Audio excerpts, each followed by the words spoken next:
Swimming like a shark in a shrimp tank. Big fish, small pond in the shrimp tank. Welcome to the Shrimp Tank Charleston Show. I'm your host, Eric Elkins. The Shrimp Tank Charleston is a nationally syndicated podcast that can be heard and watched on YouTube, Google, Apple, and Spotify.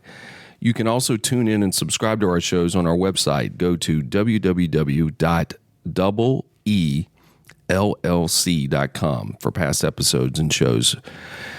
So I'm very excited. We have a very interesting guest, Mr. J.R. McMullin from Coastal Security Services, which is a really interesting company. Let me just give you a little quick background on Mr. McMullin. He is a Citadel graduate. Were you there when, like, the hazing and stuff was going on, or did that end? I wasn't present for that. I've heard about it. But you didn't get beaten? Or? It wasn't me. No. I was lucky. Actually, I was a veteran going into the Citadel, so I attended the evening undergraduate program. Oh, nice.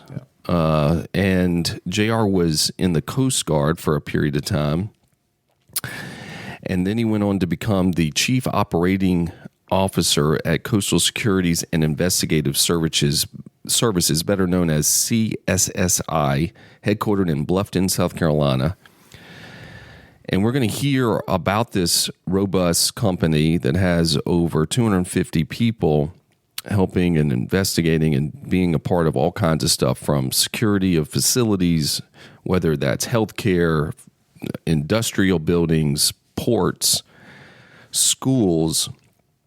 Then they get into private investigation work. So, like, Kristen, if you need Coastal Security Services to, like, investigate a boyfriend or something for you to see if he's doing anything wrong, I'll keep that in mind. You can use their PI services. So that's pretty cool. So we're going to hear all about this company, but also Mr. J.R. McMullin. So thank you. Welcome to the Shrimp Tank Charleston, JR. I hope you have a unbelievable time coming in from Bluffton, but thank you for coming in. Great. Thanks for having me. So tell me a little bit about yourself, or tell the millions of subscribers and listeners of the Shrimp Tank Charleston.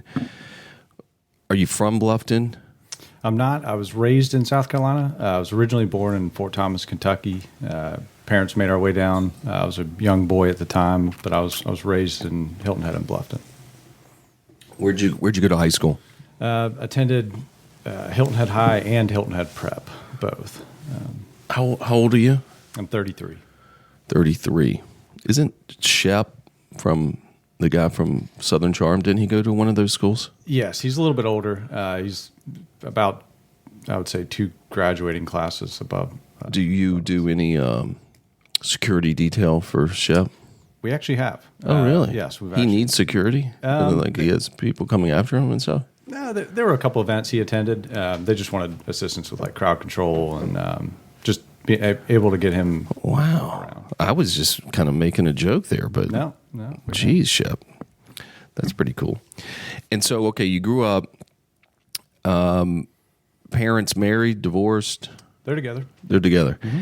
And you grew up with, I know that your dad started the company originally, but did you guys grow up around money, or was it, kind of give us that little flavor of what that life was like? No. I mean, I would say we weren't living paycheck to paycheck, but my parents, when they originally moved back to South Carolina, my mom had a large corporate job. She was traveling, doing corporate sales for Revlon, responsible from New York all the way to Dallas. She was traveling, crazy job, hard to be around a family with that. My dad was in federal law enforcement, working undercover dope, doing drug deals, stuff like that. He's like a narc, or like... He was, and started in the police force. He went to the FBI Academy, and then he was working with other groups, kind of like a joint group, to help do larger drug dealings and kind of uncovering drug networks. Too high risk. My mom one day just said, this is too much. We have young kids. He decided to kind of close that door. To make it a short story, they ended up, they always vacationed in Hilton Head, and when we were really young, they said, why don't we just move there and raise our children there?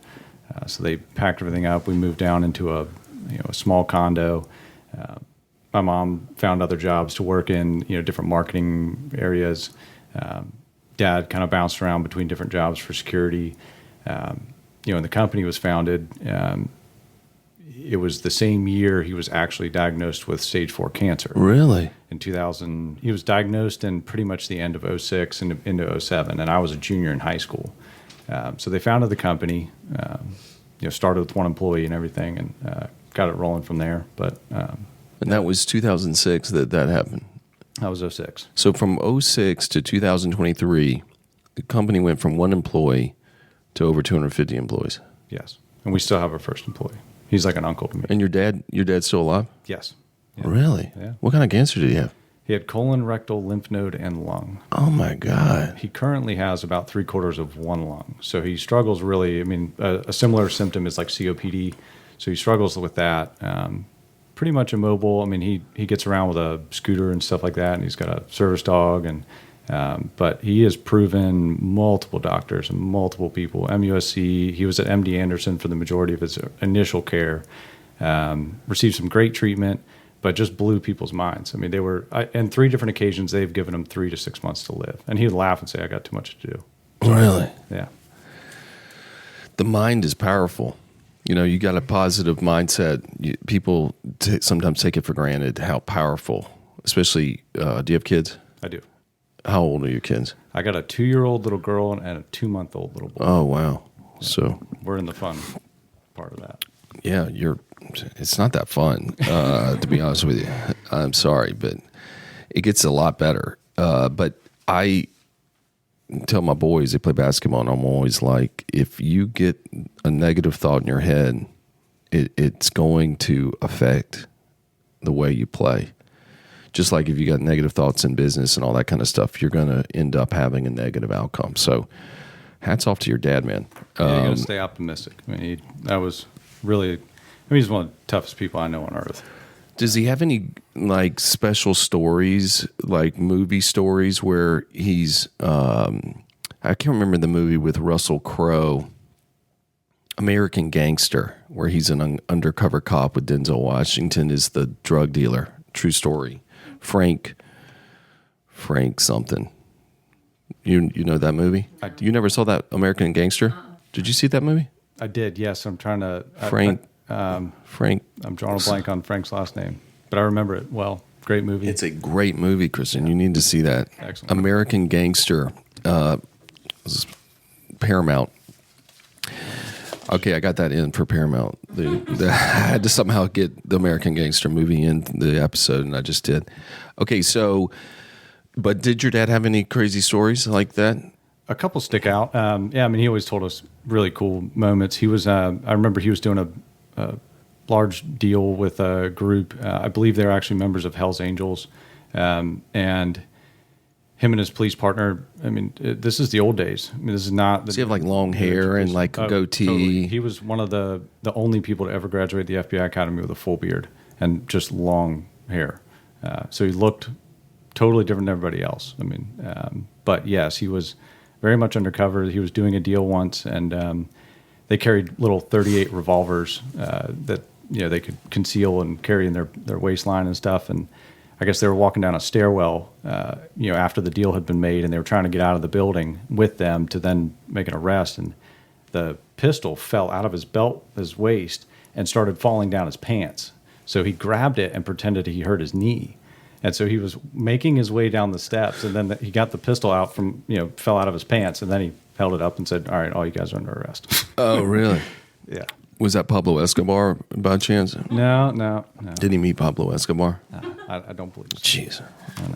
What kind of guest or chase bringing in here? I thought we had Pablo Escobar stories here, but all right. So obviously you have this, your parents are, your mom obviously sounds like she was a hard worker. Your dad sounds like he's just a complete badass.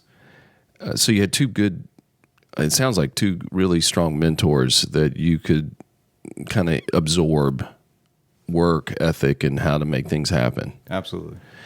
And then the cancer, your dad beating stage 4 cancers 3 times is unbelievable. I can't say enough about that. That's unbelievable. So you go on, the company's starting to grow, or is it just kind of getting by? We're actively growing. I mean, at that time, at that 06 to let's call it 2010 time. So I actually came officially on board in 2013 after my Coast Guard term and being at Citadel and those things. So it was when I came on board, we had roughly 28 employees. So it was a slower growth. I mean, understanding my dad was still dealing with health issues, but it was a total family business. I mean, it was what put food on the table, and we were actively, if someone called out, if there was an issue at work, I mean, we were completely living, eating, and breathing coastal security. That's what it took. I mean, without our family, I mean, it would have never gotten off the ground to a growable level per se. Your mom's working in there too? Yep. Really? Full Still? time. Still, yep. To this day, I work across the hall from her. Really? Mm-hmm. Wow. How hard is that working with family? You have siblings? I do have a younger brother. Does he work in the business too? He does. Yeah. So he's. Do in you the guys field. like each other? We do, of course. Still, well, what are you going to say on the show? You got to say that. That work dynamic is tough. I mean, but I think the one thing it brings to the table is really a trust factor. There's a lot of trust you can put in your family member opposed to a coworker, and knowing that they're going to get the job done, and that was critical for our initial growth. Was I trusted my brother to cover a shift, and I would go work different shifts, even down to my mom and dad. I mean, so I mean, you're not just doing the operational administrative type running a company work. You're at that time you're actually part of the security guard detail. Yes. You are carrying a gun and doing your thing. Yes.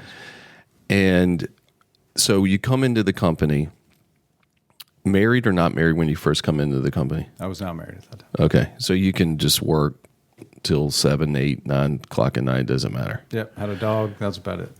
Yeah. Well, that's important. You got to take care of the dog. Yeah. And for those of you, when we're talking about coastal security services, better known as CSSI, we're not talking about your home alarm security type of company. Or I don't know, maybe y'all do some of that.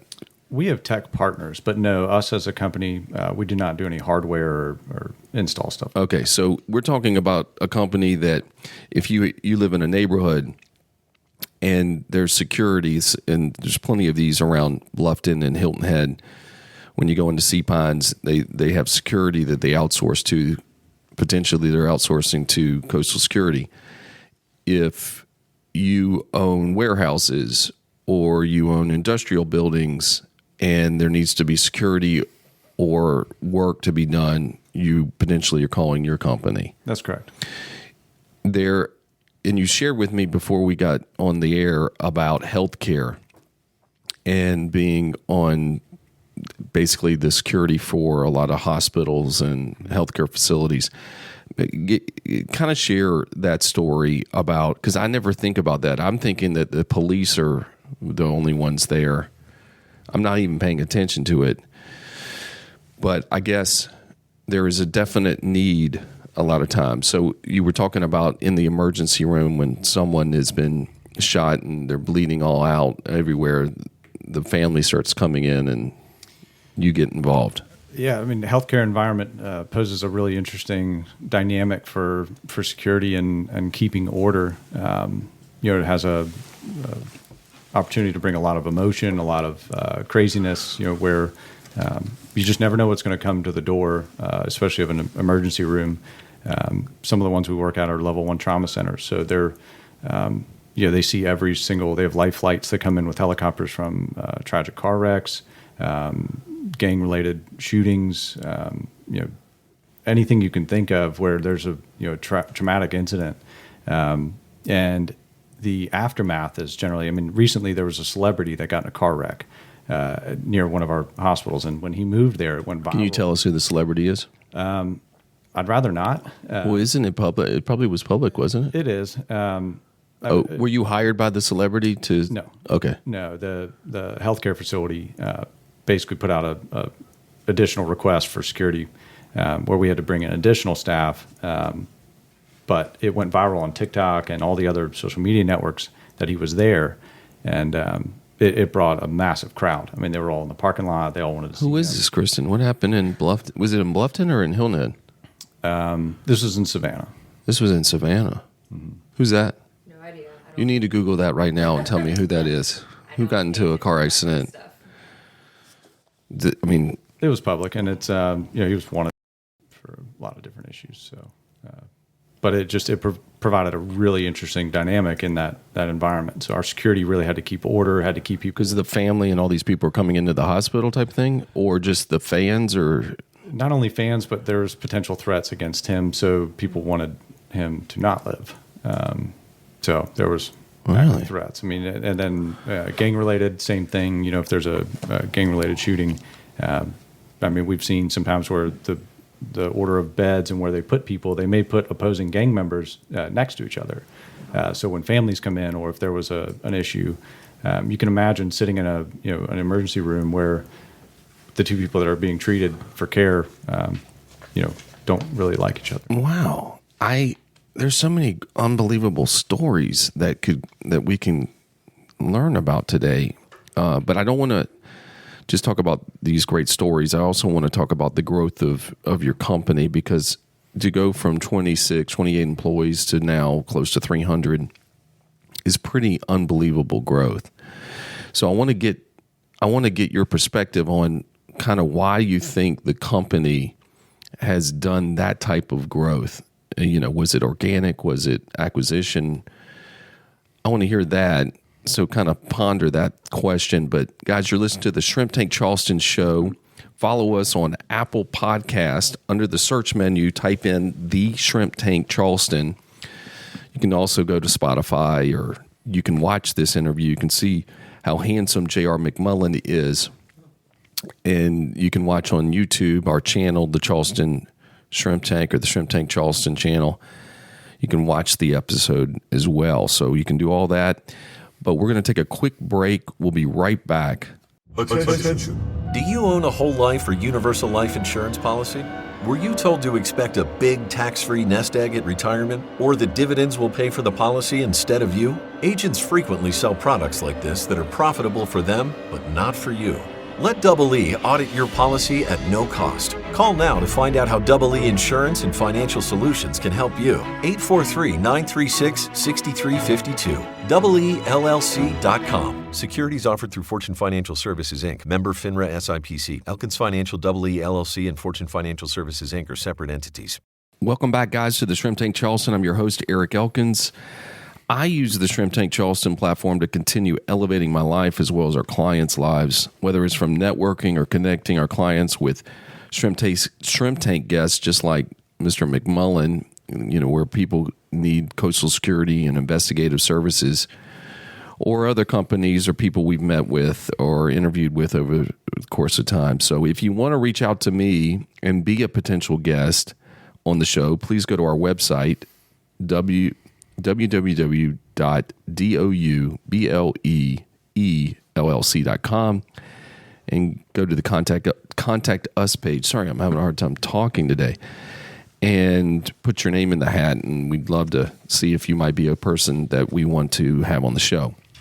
But let's get back to what we were talking about with J.R. McMullin from Coastal Security Services. Security and Investigative Services. Sorry, I don't want to forget the Investigative Services, CSSI. Not just CSI, it's CSSI, which is even bigger than CSI. Screw that show. Forget that.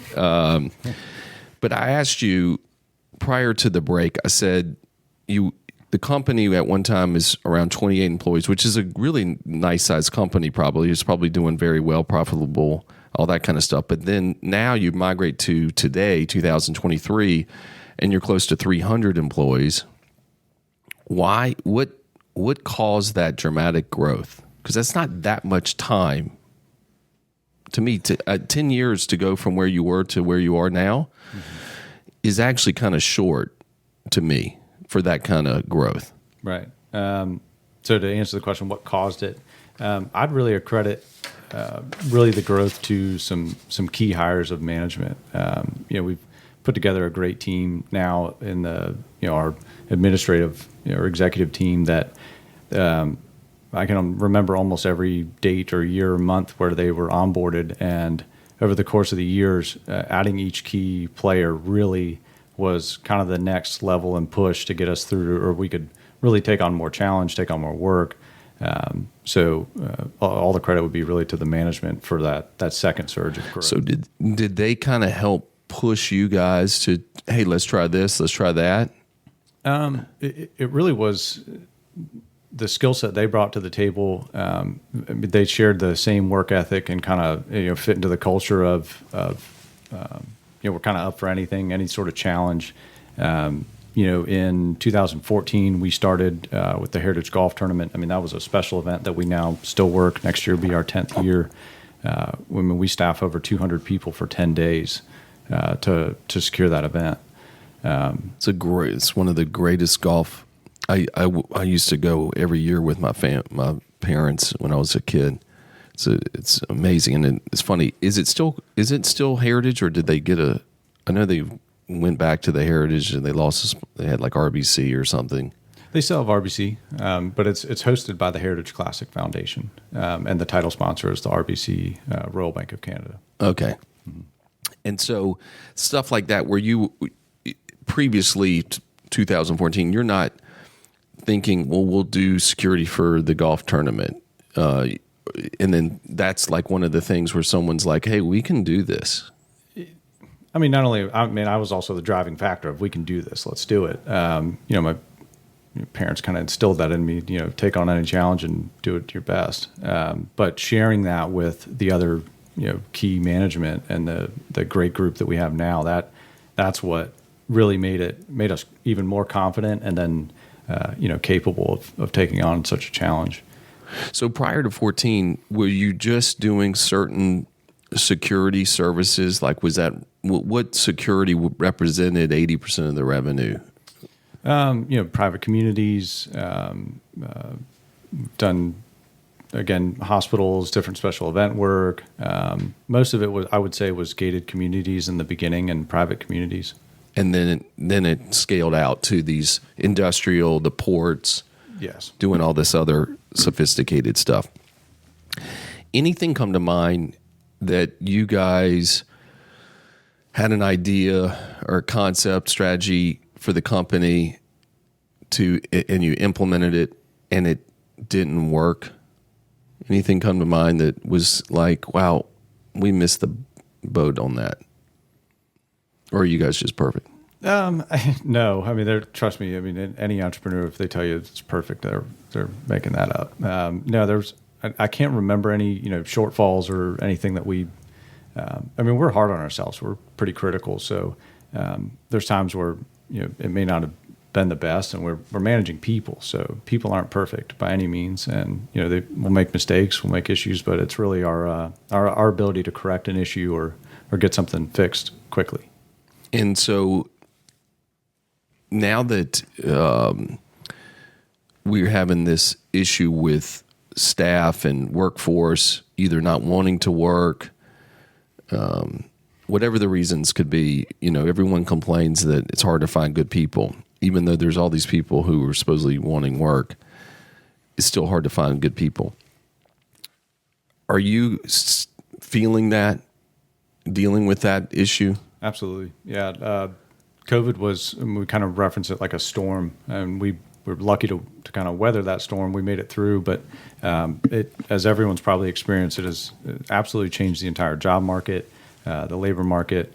Our company's really built on when we go into different quotes or requests for proposals, it all starts with a wage rate. And if we're going to provide quality service, and if you're looking for quality security, it's generally something that someone should be viewing as an investment more than an expense. So if our clients are really taking an investment mindset, they're going to understand that we're targeting a much higher wage rate so that we can attract a solid candidate that wants to really perform and really do the function of providing security. So when you're in competition with your competitors, are they typically less expensive than you, but you're going, hey, you're comparing, a Honda Accord, nothing wrong with a Honda Accord, to a Mercedes type of thing in some ways? Yes, absolutely. So it's you can have Ford, Chevy, or Mercedes, Cadillac. It's really the the value added service we bring, the technology we use, the team that we bring to the table that will help solve different issues. There's a lot of different moving parts to a different industry or a different business that may want our service. So the need on the back end may not just be a person in a security uniform. There might be more to it, from custom reporting, custom patrol tours, different things they might need on site. We document certain things on either routine or at random, patrol stops, armed or unarmed, concealed or not concealed, just a lot of different things. But the back end team also can configure the technology, and then for a resident community, if they need their resident management system overhauled or managed or overlooked, we do stuff like that. And if I'm a cop versus I come and join your company as a security guard, would my wages be better in the private sector versus, or it's hard to kind of compare? That depends. I mean, it depends on where you were a cop. Some of the different either sheriff's department or a local police department all poses a different opportunity. Our jobs are really built around like a custom bid. So depending on what our client needs, we might have much higher wage rates that that would be higher than what law enforcement would make today. And what kind of requirements are you looking for when you're hiring someone on your detail? Are they required that they were an ex-cop or they were ex-something, or not necessarily? Not necessarily. We're a big supporter of hiring veterans and prior law enforcement. So absolutely is a great thing to have coming into the security sector, but it's not a requirement.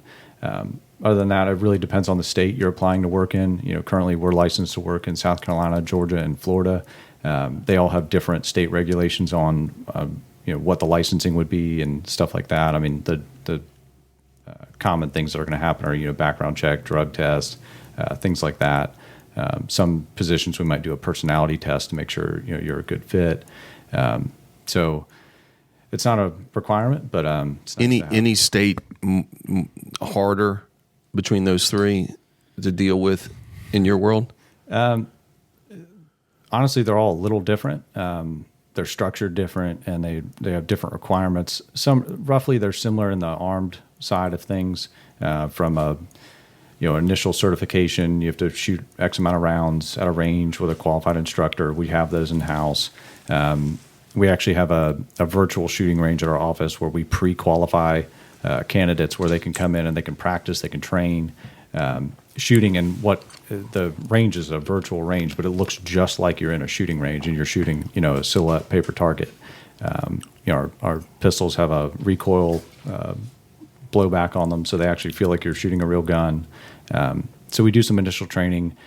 We have a great training instructor. So is it like a simulator type of situation? Yes. So it's like a video game and you were saying that you guys might sub that out for birthday parties. So like my 15-year-old son can have all his friends come over and they can shoot people and kill people on the virtual game type of thing.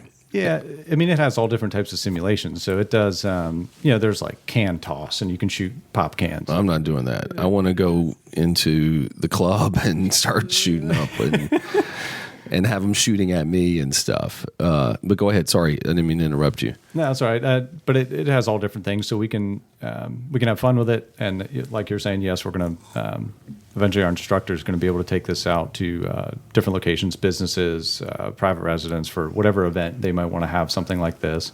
It's a great idea. We're going to bring it to events. Maybe CWE here.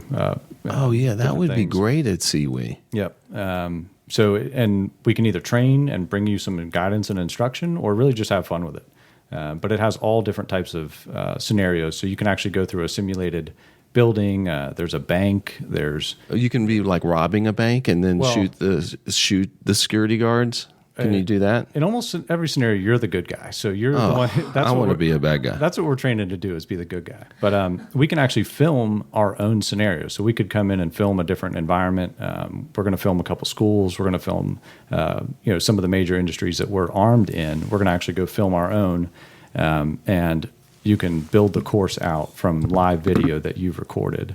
And then pose different issues. And then some of the scenarios are live recorded video of people in different scenarios. Someone breaking into your house, or you're going in to clear a room or a building. So it's a real live video, but it's a virtual shooting experience. Well, it's like your golf simulator, but you're playing with the firearms instead of playing golf. That's right. What is that? What is that like? A golf simulator can range from 10 to 20 grand. What is this? This thing's got to be a lot of money. When you add it all up, it does get pretty expensive. I mean, it's a special projector that has a short throw in it. Then there's a infrared camera that reads where the firearm or the pistol, fires its shot. The guns themselves are priced just about the same cost as a normal pistol. We carry the SIG P320 in our company, and so we have those. We have Glocks. We have different things that you can shoot. Really? Are multiple people able to shoot at the same time, or is it just Yes. one? Really? Mm-hmm.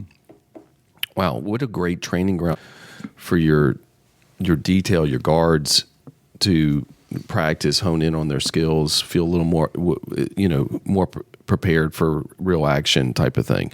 When you talk about schools, I want to ask you about that. I'm just curious because it's really disappointing. I have two boys in a public high school, and what's weird is they go to Lucy Beckham. There's no metal detectors when you enter the school. The sister rival is Wando. They do have metal detectors. I don't understand why some schools have this and some don't. And to me, it is very concerning with the concept of one of these teenagers coming in, bringing in a gun and just losing their, they're just not, psychologically right. So I don't know if I even asked a question, but I'm just curious your take on the school system, because it's really bothersome, and it's going to, unfortunately for you, you're dealing with really young kids that you'll have to go through this. Yeah, I mean, it's something we're really passionate about. I mean, we're asked to guard people's most prized possessions. You're dropping your children off at school, and you're really hoping that they're going to have a safe environment and a nice, fun, exciting day. And then you turn on the news and you see tragic events of people that do just insane things at schools in those types of environments that makes it really troublesome and kind of concerning for parents. I think also really to speak to that, I mean, we do some active shooter presentations and we talk about it. We just had a trade show where our main topics were active shooter in healthcare and in school environments. Unfortunately, it is trending up much faster than anyone wants to realize. And, I know the school systems are doing their best to play catch up. A lot of great grant money is being funded and provided to aid schools in different security measures. And, I see it often that they're doing their best. They're really trying to take a proactive measure, but it's not something you can do overnight. It takes a lot of money, it takes a lot of planning, takes things to get all those security measures in place. But back to like metal detectors, they're also evolving very quickly, where there's new systems out that are really just weapon detection systems. You wouldn't even know you're walking through it's not really a metal detector. It's actually looking for guns, knives, and bombs on your person and in your bags. So that's becoming more common. You may see it at larger stadiums now. It's not inexpensive equipment. It's robust stuff that's really. So in 10 years, do you think most of this will be installed at most of these schools, stadiums? You think we'll see it, or is it?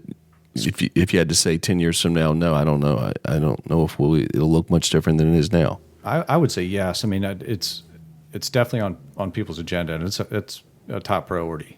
So we're seeing it where anytime there's new construction or a renovation plan for a school or something, they're more often than not they have security in mind. If you're going to change something out, you may as well really consider if it's better for security or not good for security. Even down to your landscaping. I mean, and just the initial infrastructure of your entrance and things like that. From the cameras, the access control, the key card readers, where you place staff, things like that. People are starting to really catch on, and they're taking it serious. Guys, you're listening to the Shrimp Tank Charleston show. We're going to take our last break, but we'll be right back with J.R. McMullin of Coastal Security and Investigative Services, better known as CSSI. We'll be right back. If you're like most successful business executives, you would probably rather stick your arm in a bucket of snakes than formulate a strategy for your insurance and financial needs. Who even understands estate planning, 401k plans, or key men insurance? We do. We are Double E, your virtual Chief Insurance and Financial Officer. Let us free you up to do more of what you do best and less of what we do better. Call 843-936-6352. EELLC.com. Securities offered through Fortune Financial Services, Inc., member FINRA SIPC. Elkins Financial EE LLC and Fortune Financial Services, Inc. are separate entities. Welcome back, and thank you for tuning in to the Shrimp Tank Charleston show. I'm your host, Eric Elkins. We have J.R. McMullin from Coastal Security and Investigative Services today in the Double E studios. Again, if you prefer to watch our interviews, please go to YouTube and type under the search menu, the Shrimp Tank Charleston. You can watch the interview, or of course you can listen to it on Apple, Spotify, iHeartRadio, blah, blah, blah. So all these channels, we're everywhere. We're nationally syndicated. And you can hear other Shrimp Tank shows from the other cities such as Los Angeles, Dallas, Tulsa, Boston. They have great guests as well, like Mr. McMullin we have today. So, JR, let's go. I'm curious. Here's a question that I have for you. We're talking about your company. It's obviously doing well. There's more and more need for security because of the threats that we unfortunately are living in this country. If you had to say, what does life look like for Coastal Security Services and Investigative Services, in 5 years from now, what does that look like in your mind? But what also do you look like personally in 5 years? Fast forward, what does that picture look like? So what's today and what's 5 years from today? Yeah, what does the life look like for the company 5 years from today, and what does JR look like personally in 5 years? 5 years from now, I mean, we do have some great growth structure and plans right now. The team is getting close to, I'd say, almost complete, where we have people actively working on different. We've never really had anyone in sales. We've never needed to. Our growth has really all been organic, word of mouth, or just referenced, and we've grown exponentially over the years. This year was a big year for us. We improved a couple different systems. We moved our headquarters now to a brand new building and facility that's a great fit for us. So organized a lot of different things. I honestly, the growth is great, but sometimes kind of scary. I know we're going to have some growing pains over the years, but I honestly could see within 5 years our company will be, if not 3 times, maybe 4 times the size. Really? Mm-hmm. You heard that. Well, it will be, because the ROI after being on the Shrimp Tank Charleston is 10 times. So the company will be 10 times larger just because you were on the show. So, and you don't owe me anything for that. It's not a big deal. It's just something that I want to personally provide. Okay, so the company's 10 times the size, but still doing the same type of things. Do you see the company more involved in technology, artificial intelligence, instead of real people guarding? Is there like lasers shooting people if they're doing something wrong? Not particularly shooting, but detecting. So AI, yeah, I mean, it's all over. Everyone's hearing about it. It's kind of trending right now. But in the security sector, it's becoming really popular, and where general users may experience it is, with your home security system. If you have either Google Nest cameras or Wise cameras or something like that, and you see that little box around an object or a moving, like a car or a person. That's a camera really being able to detect an object or a thing, and to deep dive into that, really, camera being able to detect that and then act on that is really where the AI is coming into place.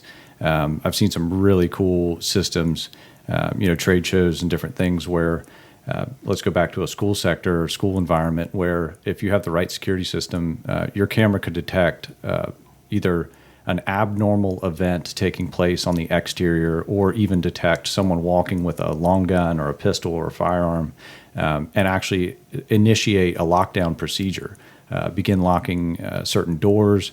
If someone were in the building and they were causing harm or an incident, those cameras can identify that type of threat or issue and then begin a procedure without human involvement.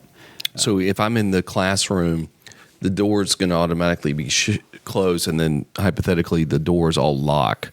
So if that shooter is in the hallway, he's not going to be able to get into the classroom because it's been locked. Hopefully not, or really slow someone down. It really is. It's all preventative measure.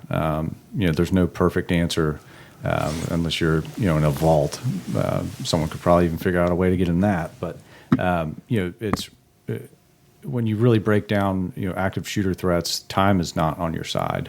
The response time from law enforcement, the response time from other agencies to come and eliminate that threat is longer than anybody wants to talk about. And that's the scary part, is the amount of time a bad guy has against the good guys. We need something to fall from the ceiling, and like a cell block that just you hit the button and then it falls, and then they're stuck in a cell and they can't move. There's actually, coincidentally, there's some things where they have a gas that they can deploy from, basically a chamber. It looked like a sprinkler head, but it would deploy a gas that will actually neutralize somebody. Really? Kind of like a tear gas, but yeah, it would basically knock them out.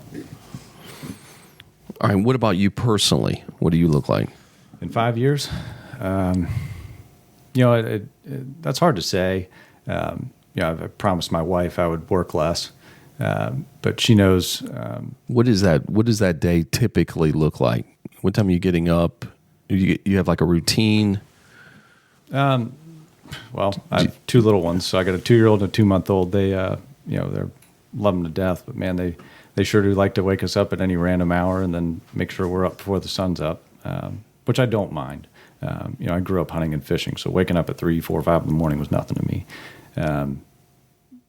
In 5 years, they're going to be a little bit more grown, and the company is really coming together with, again, the great team and culture. So as they all work together, collaborate, I can see us being, again, 3 to 4 times the size. We have a great growth plan, but I hope I'm working a little bit less. Would be. And when you say working less, how many hours would you say you average per day for work? It varies. I mean, our days are random, and our industry is a 24/7, 365 industry. We don't have days off. Holidays are not like you take the week off and go enjoy Christmas. It really doesn't work like that in our industry. You never know what phone call you're going to get. You never know what issue could arise. So, as we grow, the different layers of management that get implemented, the ones now have really helped me take off some of that load of decision making and day-to-day operation over the last couple of years, and that's allowed me to really focus more on the business instead of working in the business. So I hope in 5 years that's really helping me contribute to the working on part, because it's tough to work in it when you need it to grow, and you have to have different ideas, and I have to implement different things and help keep it steered in the right direction. Is there anything that you can think of that if you were to tell the audience, if one of the tools that you personally use or a routine or something that you feel like helps and has elevated your success, like I can't, and I'm unfortunately not even coming to, I have this specific routine that I do every day that journaling, or I wake up at 3:00 in the morning and I read 6 books, and then I get in a cold plunge, and then I listen to 6 podcasts. I mean, is there something that you do? This is what people want to hear, this magic pill. Yeah, I wish I had a magic pill. Unfortunately, I don't. My driving factor would really probably be the the work ethic that my parents instilled in me.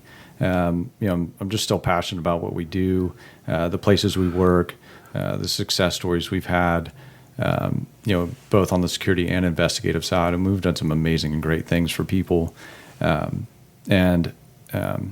don't necessarily have a routine because our industry and business really isn't routine. It's random. Things happen. You could get a phone call at 2 a.m. We have issues arise at any hour of the day. So really, it would actually probably be quite the opposite: is not having a routine, staying flexible, staying optimistic. As a leader, I always try to stay very focused on if I'm being faced with a problem, there is a solution. I just have to either lean on my team. We're very collaborative in our office.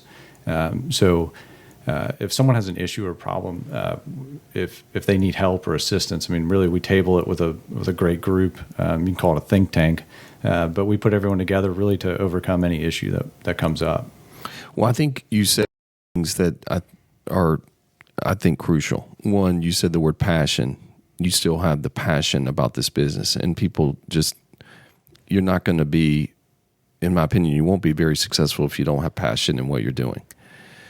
And then the collaboration with your team is another big piece to me that I think is super important, which,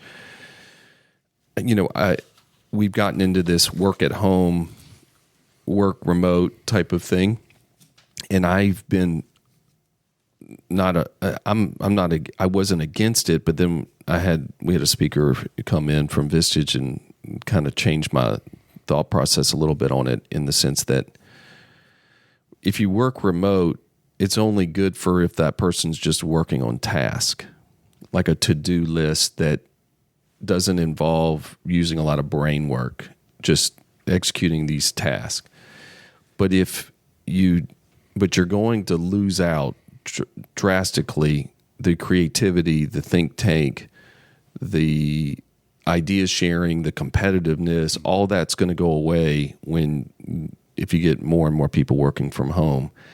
And what people, I think, don't realize when they do work from home too much is depression, because it's almost like they don't realize they're almost in solitary confinement, where they don't socialize, and then they get more and more used to it, but they don't know that they think they like it, but they don't really understand that, hey, this isn't probably helping your mental state as well. I've seen that so much with older people who just stay home all day, and they're like, well, that's what I like to do. But I'm like, but you're so depressed.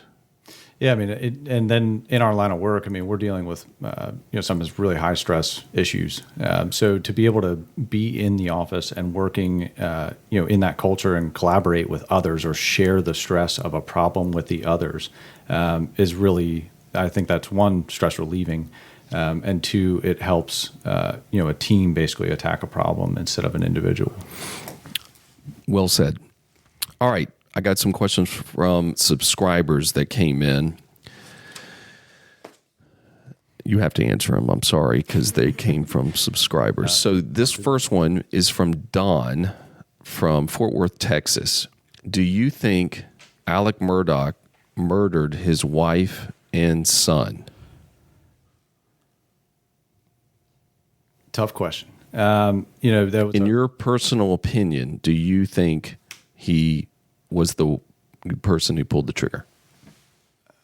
I do. In my personal opinion, I mean, that after viewing the trial, the case, some of the things that were released and discovered, there was a heavy view on the technology side of what investigators. And you guys were involved a little bit for security for this case, correct? Or no, not from a security side. There really wasn't a whole ton of involvement from security. Okay. My bad. Okay, so you do think that deep down he did pull the trigger. Do you think there was anybody else there? Again, another tough question. I do believe so. It was a tough task to pull off by yourself. But there were some great pieces that were put out as the trial had gone on, of timelines or breakouts of where things were at certain times, that it really puts an interesting perspective on the capability of what one person could have accomplished in that timeline. You talked to your father about that case? I have. I'm sure he has some interesting opinions of does. that. We're going to have Eric Bland, the kind of one of the main attorneys that blew up the case, that kind of really opened it up to a lot of problems for Alec Murdaugh in a couple weeks. We already had him on the show, but we're having him again. I'll be curious to see what he says about, because there's some obviously conspiracies, and I have my thoughts, but what do my thoughts matter? I'm just an insurance financial guy. I don't even know how to use the gun that I have, let alone I can't remember where I hid it right this second. Okay, second question. Joe from Beaufort, South Carolina, near your woods. What is your most interesting PI story, private investigative story? Like, do you guys work on that show, Cheaters? Do you all help out that show, Cheaters? No, but we do a lot of adultery work. Gosh, the stories we could share. You don't tell me who it is, but is there one that comes to mind that you're like, this was pretty interesting or funny or just something? So one was kind of a success story that kind of hit home for us. Child custody case, Hispanic couple. Wife hires us to monitor the whereabouts of her husband. They were, seeking divorce, and she was in fear of the child. We were tracking him, surveilling him. He ends up going and withdrawing the child from school on a weekday, and gets on the highway. And we have parameters set on our trackers where we know when they're starting to hit, when they're leaving counties, towns, crossing state lines. Through the evening, he had made it all the way to Texas, and it appeared that he was heading to leave the country. We were able to get the case, basically the abduction, pushed through NCIC, for law enforcement to see it, multi-state. I believe it was in San Antonio. We get on with San Antonio PD, basically give them a description of vehicle and him and the child. They find him, stop him. They were able to, detain him and, get the child. They put him with Department of Social Services, and then get him brought back to South Carolina. Funny part of that story was they were in that process. We were trying to we were talking to one of the deputies and the dispatchers, and we said, we need to talk to the deputy who's right there. We need our tracker. So they were able to locate the tracker on the vehicle, get it removed, and we said, put it in the kid's backpack. So we actually were able to tell the mom, we are going to track your son all the way home. So that was a cool one that kind of makes you feel good at the end of the day. Some other casework. I mean, we've done international, where we've left the country following husbands and wives. Or mistresses. Yeah, all the above. And then some people really, it's just, we do peace of mind work. I mean, people sometimes just can't get it out of their brain that, they're, what's my son doing? Where is this person going? could be care for your elder, your grandfather or grandmother, whoever may be in an elderly home. I mean, we've done investigative of care all over the place. I mean, it's really, if you have something that you can't figure out or need an answer, that's really what we do. We just identify an objective and what kind of evidence you want. I mean, we work with law firms, all kinds of stuff. So if you guys, good question, Joe from Beaufort, South Carolina, if you think your spouse is cheating on you right now, or your boyfriend, girlfriend, whatever, you can reach out to Coastal Security and Investigative Services at 844-888-2774. And if you live in Florida, South Carolina, or Georgia, you could easily hire these guys because they have offices all over those 3 states. So you can leverage this company not only to guard your warehouse, but to guard your husband or wife or whoever you need to guard. Or look into things internally at your company that you might be insecure about. You should just pick up the phone and call 844-888-2774. And that's Coastal Security and Investigative Services. And you can just tell them that the Shrimp Tank sent you. JR told me they would give you a huge discount on your PI work. Okay, last question. Meredith from Fort Collins, Colorado. With the technology today, are you surprised we haven't had more assassination attempts on one of our presidents over the last however many years?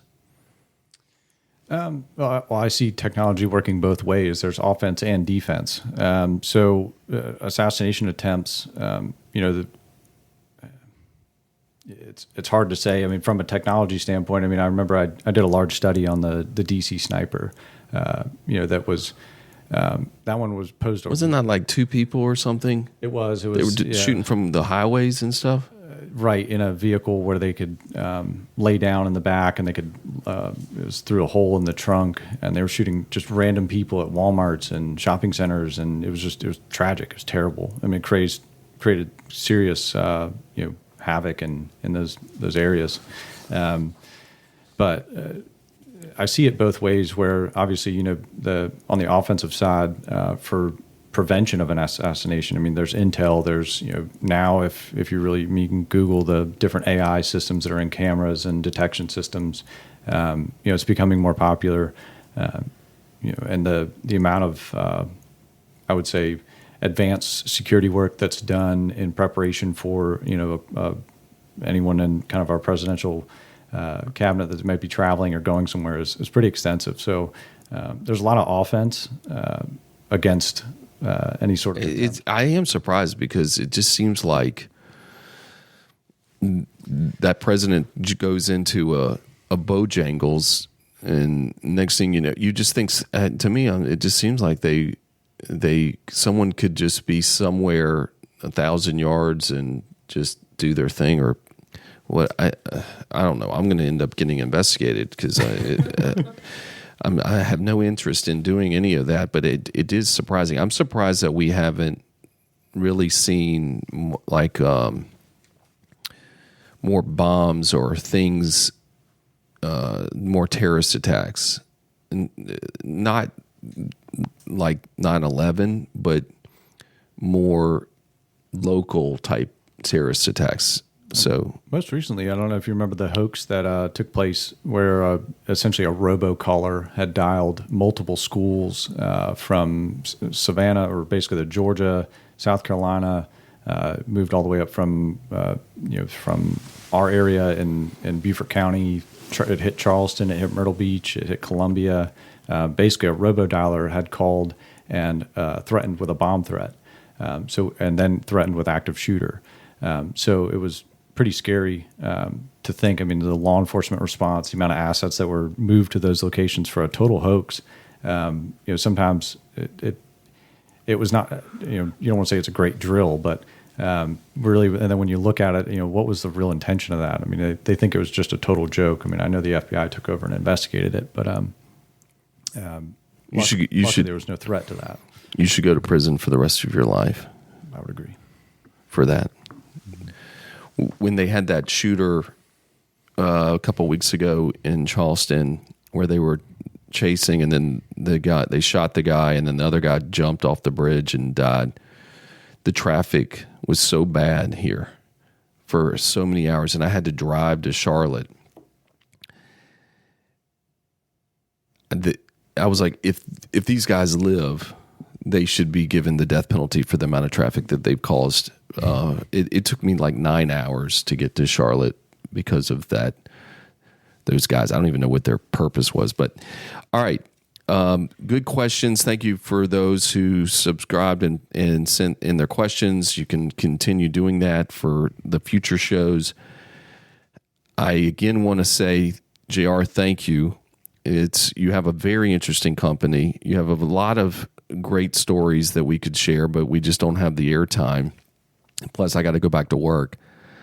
But I'm very impressed with Coastal Security and Investigative Services. Again, if you need help with security in regards to your building, your firm, your staff, warehouses, industrial, healthcare facilities, private investigative work, all kinds of, if you just think of a need for security, you should call Coastal Security and Investigative Services. It sounds like these guys are not only growing drastically, but they're going to end up blowing up because they were on the Shrimp Tank Charleston today, on top of the growth that they have planned for. And JR, seems like that you guys got the right management team in place to keep just scaling that company very well. And hats off to your mom and dad for help, giving you and your brother this opportunity, but also the fact that your dad fought and beat cancer, your mom focused in on the family and quit her corporate job. And next thing you know, it all works out and you have this beautiful company that's changing people's lives that work there. So congrats. Again, if you want to reach out and utilize Coastal Security Investigative Services, CSSI, you can reach them at 844-888-2774, or you can go to their website, coastalsecurityservicesinc.com, and check them out. It's a great company. I'm very impressed with it. I look forward to having you on in 5 years and seeing that you guys did grow 5 times, 10 times, whatever it might be. Guys, great show today. I hope you enjoyed this episode. Please check out our previous episodes on various podcast channels and follow the show. If you are a visual person, please watch the interviews on our YouTube channel. Also, I'd love to connect with my listeners, so please follow us on Instagram, LinkedIn, Facebook. Just look up Eric Elkins, Elkins, EE, or Shrimp Tank Charleston, and somehow all those will show up in some form or fashion. If you or your company would like to have any kind of conversation with EE Insurance and Financial Solutions, you need help with your retirement, your employee benefits, you got to figure out how to take care of those 300 employees or 20 employees, whatever you have. We're here to help you with that, or EE is. So take advantage. You can reach EE at www.eellc.com, or you can contact service via email at eellc.com. We would love to help or have a conversation with you. Lastly, if you think you know of someone that is an entrepreneur or a leader making an impact like a J.R. McMullin in the world, that would be a fantastic guest to be on the show. Please contact our producer, Kristen Killman, at kk@eellc.com. I'm Eric Elkins, and focus on being a one percenter. JR, you know what a one percenter is? Help me out. Then you don't listen to these shows, because I answer this question to every guest, and then JR is not a listener, but that's okay. He is now. So a one percenter, it's someone that does what 99% of people won't do. Yeah, certainly. And it sounds like you're a one percenter. Services investigated. So Coastal Security and Investigative Services, CSSI, is a one percenter. Absolutely. Forget these competition. Whoever you're using now for security at your company, fire them and contact Coastal Security and Investigative Services immediately, because these guys will take care of you. Guys, thank you for tuning in. JR, thanks for being on the show. Thank you, Eric. Take care, guys.